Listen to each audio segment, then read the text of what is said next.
Nous allons vous présenter le cours de cristallisation, dont une partie sera traitée sous forme de cours hybride et l'autre en présentiel par Monsieur Giraudet. Voici le plan global du cours. Nous nous intéresserons ici uniquement à la partie notions élémentaires. Introduction générale. La cristallisation est une opération de purification utilisée par exemple en TP de chimie organique et consistant à former un solide cristallin. Il existe de nombreuses applications industrielles de cette technique, en particulier en pétrochimie, traitement de l'eau ou dans le domaine pharmaceutique ou encore agroalimentaire.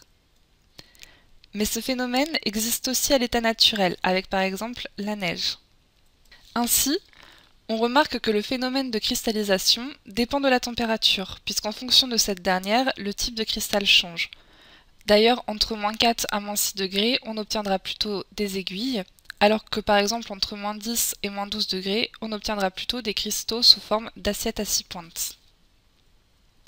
Le phénomène de la neige nous permet également d'évoquer la nucléation primaire hétérogène, qui sera abordée dans la suite du cours, et qui correspond à la formation d'un cristal à l'aide d'un support extérieur, par exemple la poussière. Dans le cas de la neige, les cristaux sont formés grâce à la poussière présente naturellement dans l'air.